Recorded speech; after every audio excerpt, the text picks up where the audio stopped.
Pemirsa, Anda kembali bersama kami dalam Kominfo Newsroom.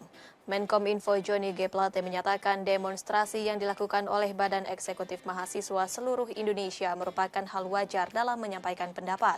Menteri Johnny berharap demonstrasi tersebut jangan sampai ditunggangi dengan penyebaran isu hoaks. Menteri Komunikasi dan Informatika Johnny G. Plate menyatakan, pemerintah menghargai aksi demonstrasi Badan Eksekutif Mahasiswa seluruh Indonesia di Jakarta Senin 11 April 2022. Menurutnya, aksi demonstrasi mahasiswa merupakan bagian dari kebebasan menyampaikan pendapat.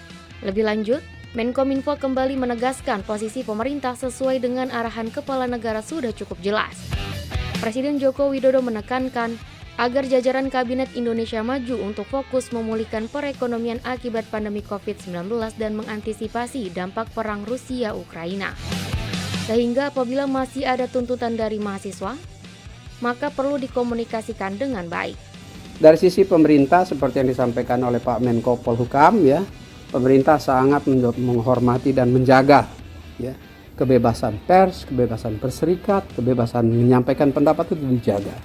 Demonstrasi adalah bagian dari ekspresi keterbukaan, ekspresi kebebasan tersebut. Meski begitu, Menteri Johnny berharap penyampaian aspirasi sebagai bagian dari edukasi politik kepada masyarakat. Dan diperlukan semua pihak untuk menjaga ruang digitalnya dengan baik agar tidak ditunggangi atau dimanfaatkan dengan penyebaran hoaks. Tapi juga kita harus berhati-hati agar jangan sampai yang di luar harapan-harapan yang baik itu ada selipan dan titipan harapan-harapan lain. Kita sama-sama jaga itu sehingga tidak membuat justru demonstrasi yang bertujuan baik atau aspirasi yang bertujuan baik nanti hasil akhirnya kita tidak harapkan bersama. Di kesempatan yang sama, Menkominfo membantah perihal peretasan terhadap aksi demonstrasi mahasiswa. Menurutnya, pemerintah justru menjaga ruang digital dari serangan siber.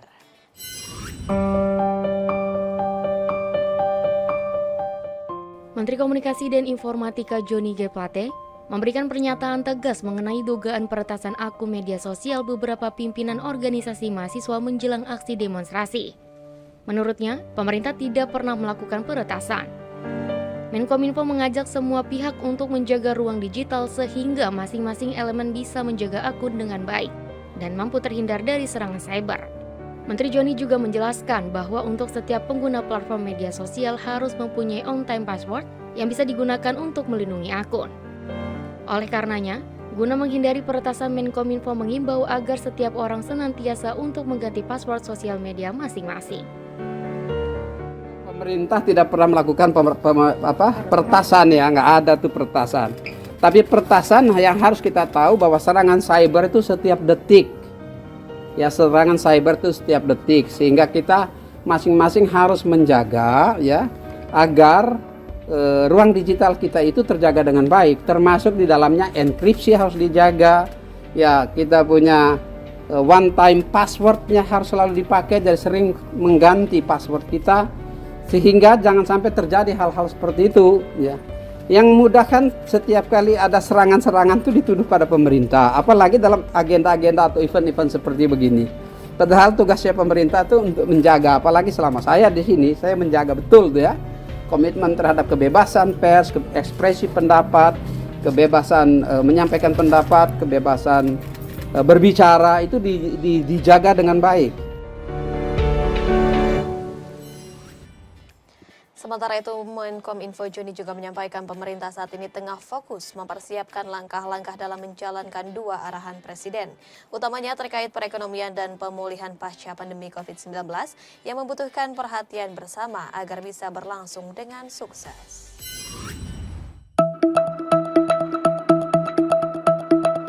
Pemerintah terus memberikan perhatian lebih atas situasi geopolitik dunia yang meningkat. Akibat konflik Rusia dan Ukraina yang memperburuk tekanan inflasi dan mengakibatkan lonjakan harga komoditas global, terutama energi dan pangan yang juga berdampak pada perekonomian di tanah air.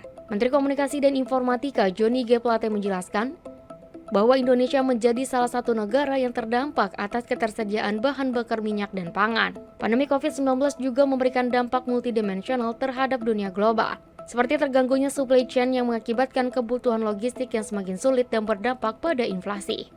Menteri Joni juga menilai, banyak negara di dunia saat ini mengalami inflasi tinggi bahkan mengalami dampak terburuknya yakni terjadi situasi stagflasi. Dengannya, pemerintah tengah menyiapkan langkah-langkah untuk menjalankan dua arahan Presiden untuk mampu melindungi rakyat Indonesia dari dampak kondisi global, terutama terkait perekonomian dan pemulihan pasca pandemi COVID-19. Pandemi COVID-19 juga memberikan dampak multidimensional terhadap dunia global yang juga berimplikasi pada Indonesia. Seperti misalnya, disrupsi atau terganggunya supply chain, yang mengakibatkan logistik yang semakin sulit, yang akan berdampak juga pada ketersediaan dan distribusi berbagai komoditas di dunia. Juga berdampak pada inflasi. Banyak negara di dunia saat ini yang inflasinya tinggi, bahkan juga stagnasi, atau dampak di bidang perekonomiannya itu stagflasi. Dalam mewujudkan tahun 2025 pemenuhan target pembauran energi sebesar 23%, Menteri ESDM Arifin Tasrif membutuhkan peningkatan integritas setiap sumber daya manusia di lingkungan Kementerian ESDM.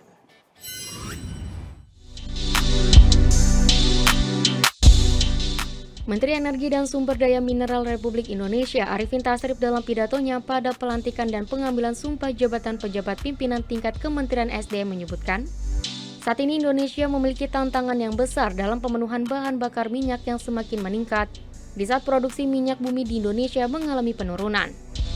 Sementara itu pada tahun 2025, pemerintah memiliki pemenuhan target pembaruan energi sebesar 23%. Untuk mewujudkan hal tersebut, Menteri ESDM menyebutkan dibutuhkan peningkatan integritas setiap sumber daya manusia di lingkungan Kementerian ESDM agar dapat melaksanakan tugas lebih cepat dan responsif. Selain itu juga diharapkan pada presidensi G20 dapat memberikan kesepakatan global yang lebih konkret guna mencapai target energi secara global. Pada saat ini kita juga diharapkan pada kegiatan G20 yang temanya terkait dengan Kementerian SDM yaitu energi transisi.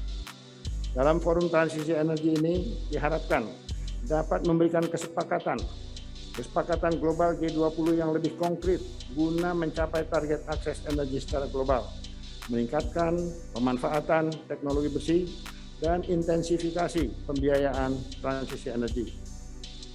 Untuk menghadapi tantangan dan melaksanakan tugas yang cukup berat, perlu didukung dengan sumber daya manusia yang memiliki kompetensi yang tinggi.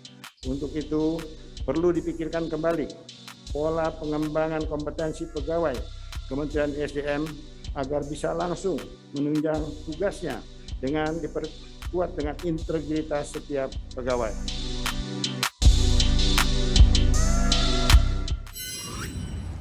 Pemirsa, kami akan segera kembali setelah jeda pariwara berikut ini. Tetaplah bersama kami.